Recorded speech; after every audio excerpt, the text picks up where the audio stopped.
মায়েদের কোনো আলাদা জাত হয় না। একদিন এক ভদ্রলোক এক মহিলাকে হঠাৎ জিজ্ঞেস করলেন, তুমি কোন জাতের? মহিলা একটু হাসলেন, তারপর শান্ত স্বরে পাল্টা প্রশ্ন করলেন, কোনটা জানতে চান, নারীর জাত না মায়ের জাত? লোকটি অবাক হয়ে বললেন, দুটোই শুনতে চাই। তখন মহিলার মুখে এক অদ্ভুত প্রশান্তির হাসি ফুটে উঠল। তিনি ধীরে ধীরে বললেন, যখন এক নারী মা হয়ে ওঠে তখন তার কোনো জাত থাকে না। সে তখন সব জাতের ঊর্ধ্বে, সব সীমানার বাইরে। লোকটি প্রশ্ন করলেন, কিভাবে? মহিলা বললেন, যখন মা নিজের সন্তানকে বড় করে, তার মল মূত্র পরিষ্কার করে, রাত জেগে তার যত্ন নেয়, তখন সে যেন এক পরিচারিকা হয়ে যায়, যেন জীবনের সব নিচুতম কাজটিও ভালোবেসে করে ফেলে।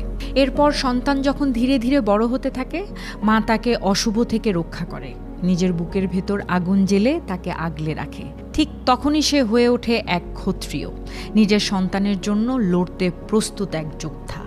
আর যখন সেই সন্তান শেখে, পরে বুঝতে শুরু করে, তখন মাই তার প্রথম শিক্ষক। তখন সে যেন ব্রাহ্মণের মতো জ্ঞানের আলো ছড়িয়ে দেয়। শেষে যখন সন্তান উপার্জন করতে শেখে, সংসারের হিসেব নিকেশ বোঝে, তখন মা তাকে শেখায় কিভাবে টাকা পয়সার মর্যাদা বুঝতে হয়, কিভাবে পরিশ্রমের সম্মান করতে হয়। ঠিক তখনই সে হয়ে ওঠে এক বৈশ্য, সংসারের ভারসাম্য রক্ষাকারী।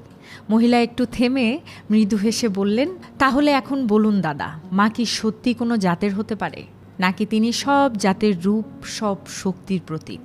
ভদ্রলোকের চোখে জল এসে গেল। তিনি নিঃশব্দে মাথা নিচু করলেন।